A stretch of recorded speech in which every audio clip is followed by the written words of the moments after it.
pernah mencoba menghitung-hitung nggak sih kira-kira ini yang saya dapat sekian dibagi ke perusahaan sekian, ini perusahaan dapat untung nggak ya gitu?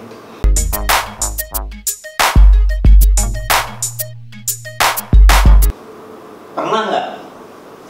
Iya pastilah. Iya pasti ya. Gimana tuh hasilnya? Paling kalau saya di Grab ya, untuk di Grab saya waktu pertama masuk udah tahu ada skema bonus insentif hariannya. Wah, si Grab ini gak rugi apa ngasih saya gini. Mungkin gitu pikiran saya, driver itu kan ada yang utama penghasilan kayak saya, ada teman-teman saya juga jadi penghasilan utama. Tapi ada juga teman-teman saya yang sambilan, ada yang kerja sambil nge-Grab. Jadi waktu kerja libur baru nge-Grab. Jadi mungkin kan tiap narik itu ada potongan 20% untuk Grab. Jadi pokoknya saya 10.000, 2.000 pasti diambil sama Grab. Tiap trip kayak gitu. Nah, tapi ada bonus kalau saya nyampe target penumpang lah. Berapa tuh bonusnya? Maksimal bisa sampai maksimal ada 200.000 sehari. Bonusnya aja bisa 200.000. Tapi harus narik penumpang ya kurang lebih 40 penumpang. Ada yang pernah nyampe teman atau siapa gitu? Atau Kang Farid sendiri? Saya sih belum. Tapi ada nggak info teman-teman? Info sih ada ya. Ada ya. Kalau Kang Herman gimana? Pernah kepikiran apa? Kalau ngitung-ngitung sih nggak pernah ya, cuman nggak tahu dari mana untungnya si perusahaan itu, kita benar-benar nggak tahu gitu ya. Cuman memang waktu awal-awal promo ketika si Gojek atau Grab ke Bandung, bonus yang diberikan untuk para driver itu besar-besar. Benar kata Kang Farid tadi 200, 150.000, dan saya nggak sampai sih 200.000. Pernah kan saya awalnya di Grab tuh pernah lah dapat 100.000 si bonusnya.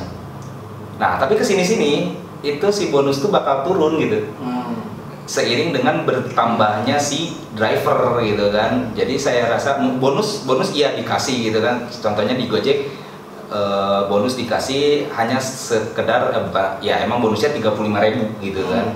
Jadi ya mungkin karena bonusnya terlalu besar makanya diturunin juga gitu kan. Jadi ya perhitungan yang dilakukan oleh perusahaan saya nggak tahu juga gitu kan. Yang tadi Kang Oray sampaikan kali ya, hitungannya ketika mungkin sudah banyak sistem mengurangi sendiri gitu. Betul AI paling yang bermain gitu kan. Nah tapi itu jadi obrolan di teman-teman juga kan, ini untungnya dari mana ini Grab sama, apalagi kita dengar tuh investor pada masuk juga itu kan ke Gojek, ke Grab. Nah mereka berpikiran mau invest itu kan karena apa? Nah kira-kira gimana tuh? Ada pasti kalau mau invest ya karena untung. Ya pasti kan. Orang mau invest ke perusahaan karena perusahaan itu untung. Nggak mungkin lah kita mau kasih perusahaan yang mau bangkrut modal gitu ya, dan kita nggak tahu dia ada potensi untung atau enggaknya kan pasti. Tapi cerita di bawahnya seperti ini gitu kan, di kalangan orang-orang dia untungnya apa gitu? Kalau yang saya perhatikan justru gini loh, kan keuntungan itu kan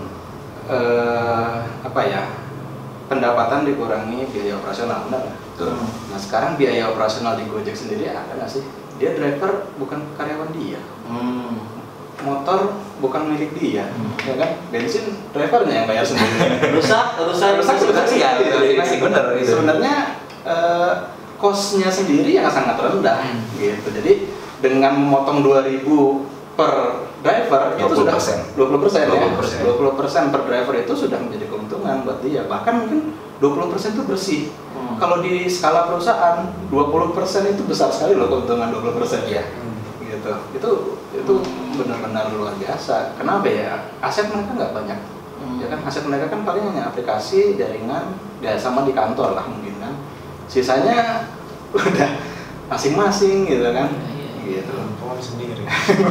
Usaha sendiri. Itu yang polusi itu. Ya. Tapi saya dengar juga tuh katanya ini urusan big data juga. Nanti data-data yang masuk di sini seperti yang tadi diceritain, ini bisa dijual juga sama mereka. Betul. Mungkin aja gitu ya. Mungkin aja. Jadi memang ya itulah revolusi industri sekarang tuh memang aneh. Jadi data itu bisa dijual, bahkan alamat email orang pun bisa dijual sekarang. Kenapa? Sekarang alamat email kan terkait dengan Facebook, dengan Twitter, dengan Instagram ya. Terus di dalam Instagram, Facebook dan Twitter itu apa sih? Misalnya kita makan mie ayam, upload. Besok makan mie ayam, upload. Lama-lama promo di internet itu mie ayam semua. Karena ketahuan orang ini senang beli mie ayam gitu kan. Gitu. Jadi bisnis data ya kayak gitu memang. Jadi gini nih, ini pada pertanyaan juga nih agak melenceng dikit ya. Kemarin itu saya ke dokter gigi, nggak nyalain location. Baru di sana sekitar 11 menit, tiba-tiba masuk informasi artikel tentang perawatan setelah tambal gigi.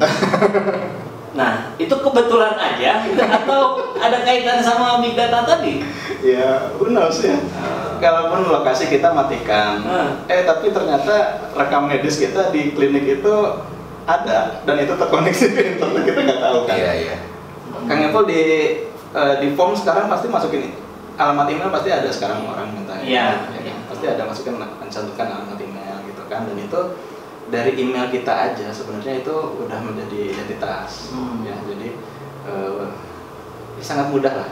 Sangat mudah bagi perusahaan-perusahaan, bagi orang-orang yang membutuhkan data mengenai konsumennya itu hanya menggunakan alamat email aja itu bisa. Nah, buat si konsumennya sendiri gimana? Ini kok jadi ada nuansa horor ya? Ngeri juga ya. Segalanya jadi ketahuan. Nah, ya itulah yang banyak dikhawatirkan ya, yang menjadi menjadi AI ini menjadi booming itu yang ditakutkan oleh orang-orang. Ya mungkin yang bisa melihat kok saya datang ke dokter gigi tiba-tiba di handphone saya di browsernya keluar iklan-iklan tentang kesehatan gigi. Kita pesan mie ayam tiba-tiba promo mie ayam gitu kan, seakan-akan kok dia tahu ya gitu kan. Tapi pada dasarnya ya itu namanya big data gitu. Jadi si AI ini karena semuanya sudah terkoneksi, dia bisa tarik semua data, dia bisa bikin keputusan untuk berikan iklan yang relevan. Jadi hebatnya sekarang itu, kalau dulu kan kita ngiklan mikir ya, saya mau jual telur, harganya sekian, artinya segmen pasar saya adalah orang-orang yang baca koran. Akhirnya kita ngiklannya di koran. Tapi kalau segmen pasar kita adalah orang-orang yang mendengar radio, kita di radio. Tapi kalau sekarang hampir semua orang menggunakan internet. Jadi udah nggak perlu mikir lagi kita mengiklan di mana, pasti internet yang paling efektif, misalnya gitu ya. Tapi karena semuanya masuk ke internet, kita juga dulu ya, kalau saya ngerasain dulu males ya, ada iklan tapi saya nggak butuh ini gitu kan. Tapi makin kesini itu makin relevan, iklan-iklan yang muncul di internet itu pasti selalu relevan gitu. Di satu sisi memang ngeri kok, seakan-akan dia tahu, tapi di sisi yang lain sebenarnya itu memudahkan gitu. Jadi kita lagi cari apa, dia akan suggest ya. Kayak kita buka YouTube juga, kalau kita biasa buka YouTube dengar berita politik, nanti lama-lama suggestionnya politik semua gitu. Karena itu dia karena menggunakan AI, jadi dia tahu kita seringnya topiknya tentang ini, akhirnya itu yang dikasih gitu, yang disuggest ke kita gitu, dan termasuk iklannya termasuk gitu.